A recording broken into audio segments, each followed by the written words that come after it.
एक गांव की एक छोटी सी घर में मधुकर नामक एक आदमी रहता था। वो गन्ने की रस बना के बेचता था। मधुकर को बहुत मेहनत करके काम करने की मानसिकता था। एक दिन मधुकर गन्ने की रस बना के बेच रहा था। तब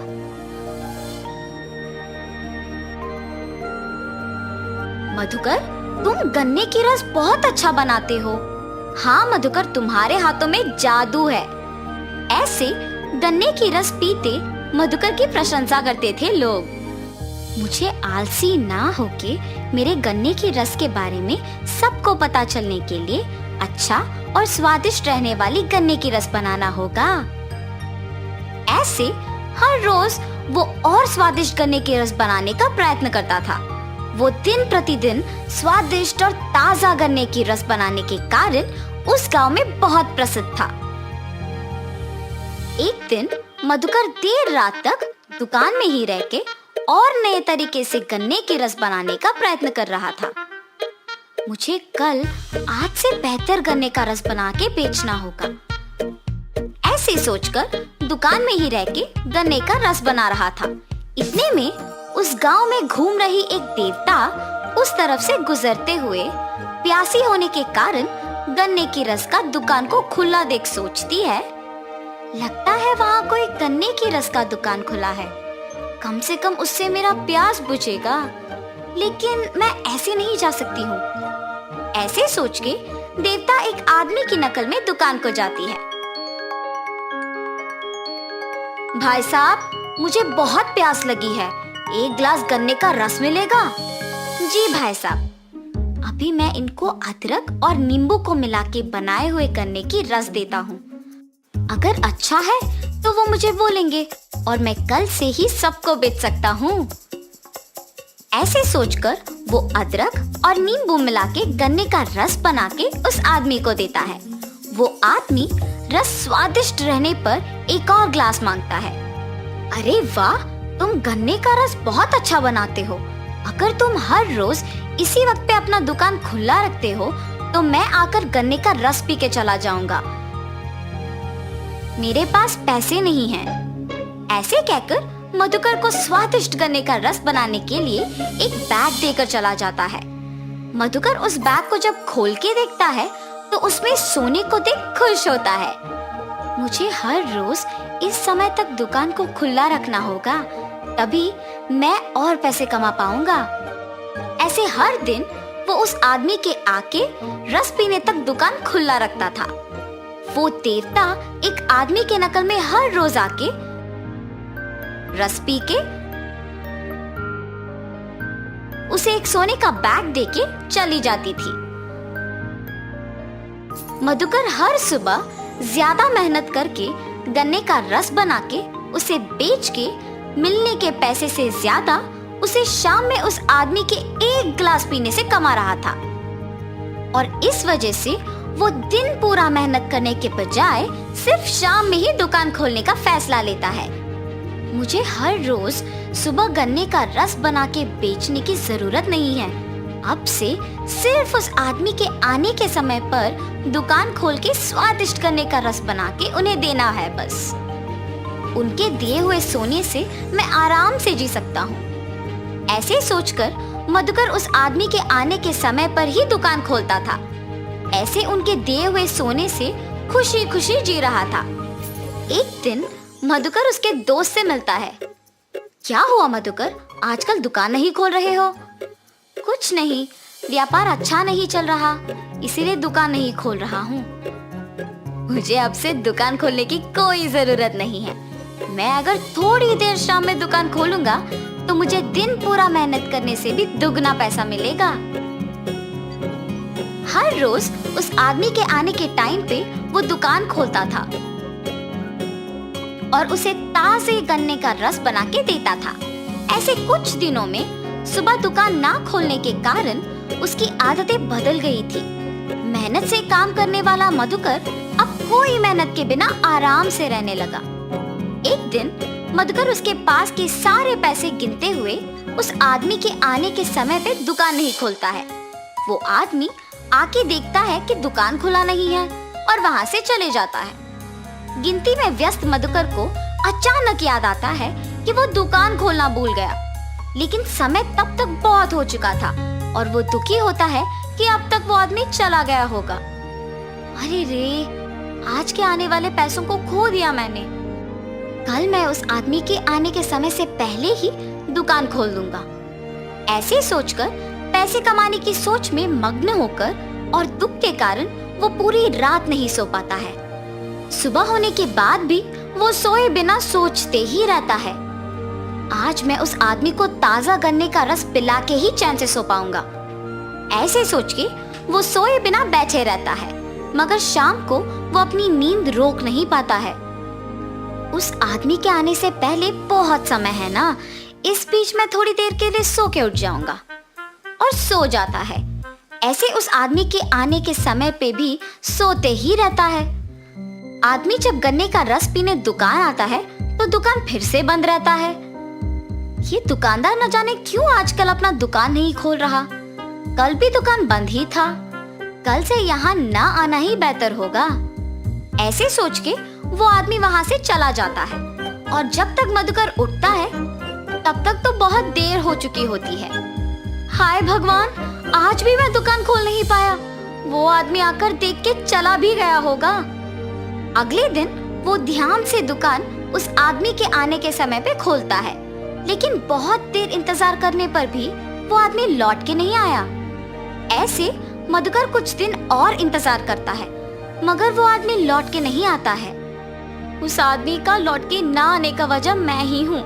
मेरे 2 दिन दुकान ना खोलने के वजह से ही उसने आना बंद कर दिया। मुझे दुगना पैसा मिलने पर मैंने मेहनत करना बंद कर दिया। मेरे पास के पैसे सारे खत्म हो जा रहे हैं। अगर मैं कल से वापस दुकान को हमेशा की तरह सुबह नहीं खोला तो मुश्किल हो जाएगा। अगले दिन से वो सुबह ही दुकान खोल के गन्ने का रस बना के बेचना शुरू करता है, मगर बीच में कुछ दिन आलसी बनने के कारण काम नहीं कर पाता है।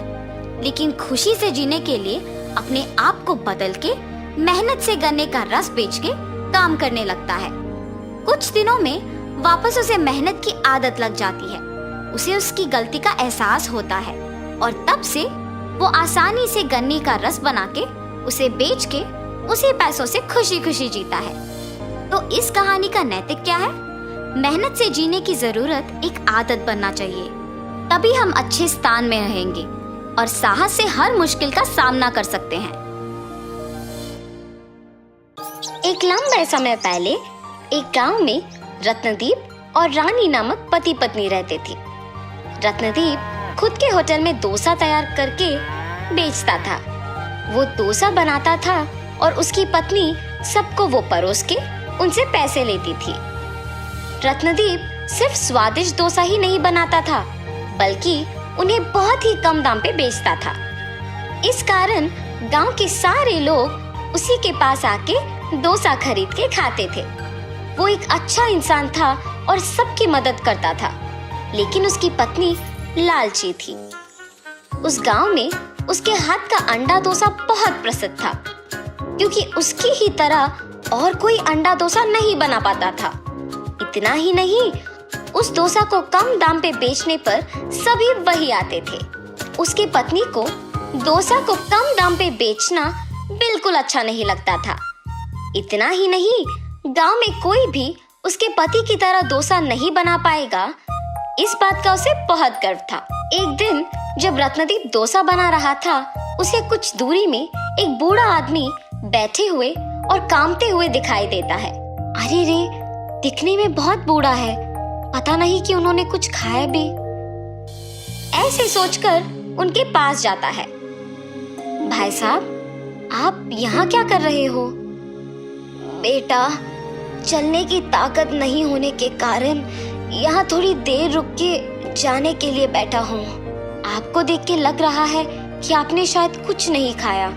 मेरे साथ आइए, बगल में ही मेरा होटल है, कुछ खा के जाइए। मगर मेरे पास पैसे नहीं है बेटा। पैसे देने की कोई जरूरत नहीं है, होटल मेरा ही है, आप बस मेरे साथ आओ। ऐसे कहके उस बूढ़े आदमी को उसके साथ अपने होटल लेके बिठाता है। वो गरम गरम डोसा बना के उसके पत्नी को उनको परोसने के लिए कहता है। उसकी पत्नी को वो करना अच्छा नहीं लगने के बावजूद उस बूढ़े आदमी को डोसा परोसती है। भूखा रहने के कारण वो बूढ़ा आदमी डोसा को जल्दी जल्दी खा लेता है। उस आदमी को ऐसे खाते हुए देख रत्नदीप उसके लिए पानी लेके आता है। मेरे भूखे पेट को तुमने भरा है, इसके बदले में मैं मेरे पास की छोटा सा तोहफा तुम्हें देना चाहता हूँ बेटा। आपको कुछ भी देने की कोई जरूरत नहीं है भाई साहब, मेरे खुशी के लिए तो स्वीकार करो बेटा। ऐसे बोल के वो बूढ़ा आदमी उनको डोसा बनाने के लिए एक तवा देके वहाँ से चला जाता है। उस आदमी के जाने के बाद उसकी पत्नी उसके पास आकर कहती है, क्यों जी, पहले तो आप सबको कम दाम में डोसा बेच रहे हैं और ऊपर से आप रास्ते में जाते हुए अनजान लोगों को बुला के उन्हें मुफ्त में खिला के भेज रहे हो। इससे क्या कोई लाभ है? ऐसे डोसा बनाने से हमारे पास कुछ नहीं बच रहा। अब हमारा इतना कठिन स्थिति भी नहीं है कि हमारे पास खाने के लिए भी कुछ नहीं है ना। जितना है उतने में दूसरों का सहायता करते हुए खुश रहना चाहिए। अपने पति के बातें सुनकर रानी गुस्से में वहां से चले जाती है। जितनी भी बार कहूं इनसे, ये नहीं बदलेंगे, सबकी सहायता करते ही रहते हैं। अगर मैं उनको बताए बिना डोसा का दाम बढ़ाऊंगी तभी हमारे पास कुछ तो पैसे बचेंगे। ऐसे फैसला करके अपने पति को बताए बिना दाम बढ़ाती है। आम डोसा 15 रुपए का और अंडा डोसा 25 रुपए का। ऐसे होटल को आए हुए लोगों को बोलती है, आपके होटल में स्वादिष्ट खाना बनने के अलावा कम दाम पर मिलने के कारण ही हम सब आपके पास आते हैं, मगर अब आप ऐसे दाम अचानक बढ़ाते हैं तो कैसे होगा? अरे आपको डोसा चाहिए तो खाइए, वरना नहीं। मेरे पति की तरह अगर कोई और इस गांव में स्वादिष्ट डोसा बनाता है तो उसी के पास जाके डोसा खाओ। ऐसे कठिन तरीके से कहती है। दाम बढ़ाने के बावजूद खाने के लिए सभी उसी होटल को आते हैं। कुछ दिन बाद पैसे बचते हैं और ये देख रानी बहुत खुश होती है। मेरे दाम बढ़ाने के बावजूद अगर लोग इसी होटल में खा रहे हैं तो इसका मतलब ये है कि मैं दाम और थोड़ा बढ़ा सकती हूँ। आज से अंडा डोसा 50 रुपए और आम डोसा 25 रुपए का है। ऐसे होटल को आए हुए सबको बोलती है, अरे आपके होटल के डोसा चाहे कितना भी स्वादिष्ट क्यों ना हो, ऐसे दाम बढ़ाते जाओगे तो लोग कैसे खरीद पाएंगे? अरे आपको अगर चाहिए तो इधर आके खाइए, वरना चले जाइए। ऐसे अभिमानी स्वभाव से कहने के कारण वो आदमी उसके सामने से ही दूसरे होटल को चला जाता है। उसको देख बाकी लोग भी चले जाते हैं। तब से सब उनके होटल को आना ही बंद कर देते हैं। रानी, क्या हुआ? कुछ दिनों से कोई भी होटल को नहीं आ रहा। हमारे जैसे और दूसरा कोई भी डोसा नहीं बना सकेगा, इसीलिए कभी ना कभी उन सबको लौट के आना ही पड़ेगा। मेरी पत्नी की लालच के बारे में तो मुझे पता ही है। या तो उसने होटल को आए हुए लोगों को कुछ कहा होगा, या फिर क्या मुझे बताए बिना उसने दाम बढ़ा दिया होगा। ऐसे सोच के कुछ नहीं कहता है और वहां से चला जाता है। ऐसे बहुत दिन बीतने के बाद सभी उसके होटल के बजाय उसके सामने के होटल को जाते हैं। मेरे लालची स्वभाव के वजह से ही मैंने दाम बहुत ज्यादा बढ़ा दिया और अभी सारे लोग हमारे होटल के बजाय सामने वाले होटल को जा रहे हैं। ऐसे सोचकर दुखी होती है। उसको ऐसे दुखी देख उसका पति उसके पास आकर पूछता है, कम से कम अब तो सच बोलो, लोग हमारे होटल क्यों नहीं आ रहे हैं? ऐसे पूछने पर रानी अपने पति को सब सच बता देती है। देखा तुमने, तुम्हारे लालच की वजह से हमें क्या भुगतना पड़ रहा है। कम से कम तुम्हारा स्वभाव अब बदलो और हमेशा की तरह वही दाम लगाओ, तभी हमारे पास सारे ग्राहक आ जाएंगे। आइंदा मैं ऐसे कभी नहीं करूंगी, अब सब आप ही की मर्जी। रत्नदीप अगले दिन से उसी दाम पे डोसा बना के बेचने लगता है। आम डोसा सिर्फ 10 रुपए का और अंडा डोसा सिर्फ 15 रुपए का। ऐसे जोर जोर से चिल्लाने पर उसके सारे ग्राहक सामने के होटल से उसके होटल वापस आ जाते हैं। ऐसे कुछ ही दिनों में वापस होटल भीड़ित रहने के कारण डोसा बनाने में देर लगता है। इसीलिए रत्नदीप फैसला करता है कि एक और तवा खरीदने की आवश्यकता है। अरे हाँ, उस बूढ़े आदमी का दिया हुआ तवा तो है ही। ऐसे सोच के अंदर जाके उस तवे को बाहर लेके आता है। उसमें एक डोसा बनाते ही वो एक डोसा बहुत सारा डोसा बन जाता है और ये देख वो आश्चर्यचकित रह जाता है। हाँ, ये क्या माया है? रानी, रानी, एक बार इधर आओ। हाँ जी, क्या हुआ? ये देखो तो सही। ऐसे उसके भी सामने उस तवे पे डोसा बनाता है और तुरंत वो कई डोसा बन जाना देख वो भी दंग रह जाती है।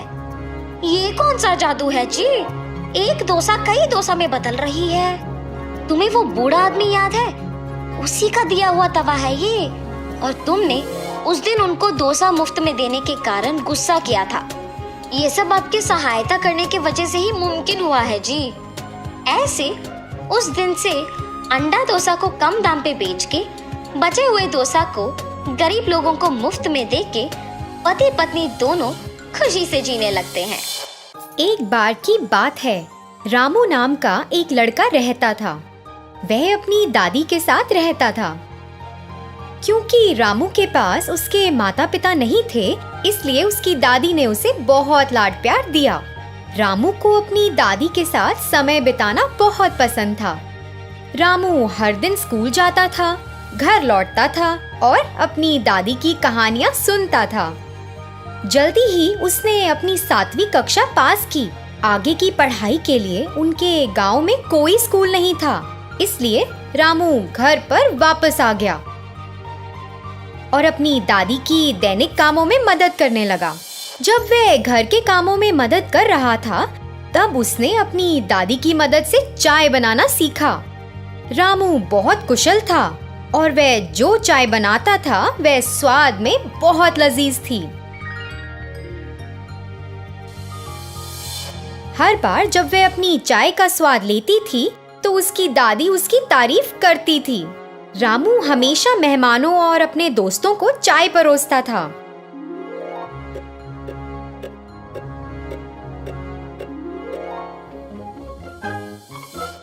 एक बार उसके अंकल दिवाकर ने कहा, आहा रामू, तुम्हारे हाथों में एक जादू है।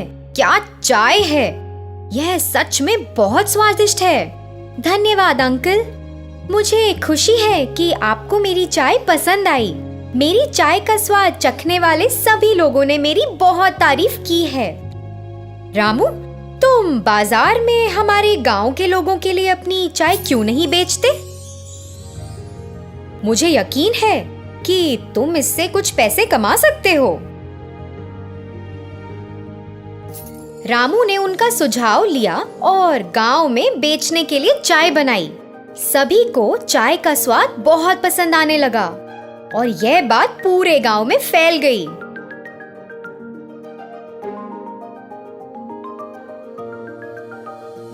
आहा, वाह, क्या चाय है!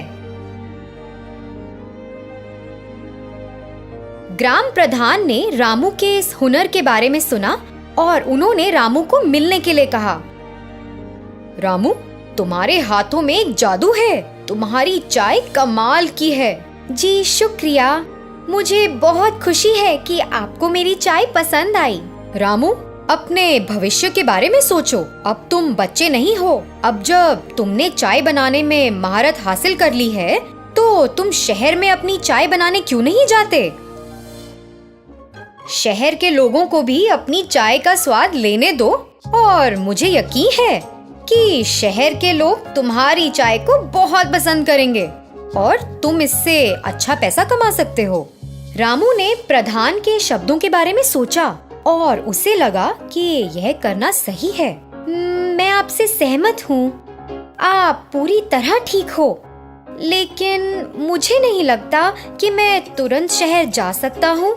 अरे रामू बेटा, तुम तुम इसकी चिंता ना करो, मैं अभी के लिए खर्चा संभाल लूंगा। पैसे ले लो और तुरंत शहर जाओ। रामू गांव के मुखिया से सहमत हो गया, अपने पैसे लेकर शहर चला गया।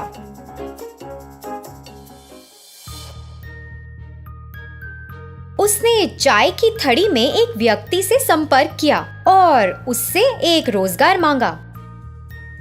मालिक ने उसे अपनी दुकान में काम करने का मौका दिया। रामू तो बहुत खुश हुआ कि उसे एक चाय की दुकान में नौकरी मिल गई है। लेकिन रामू को वहाँ चाय बनाने का तरीका पसंद नहीं आया।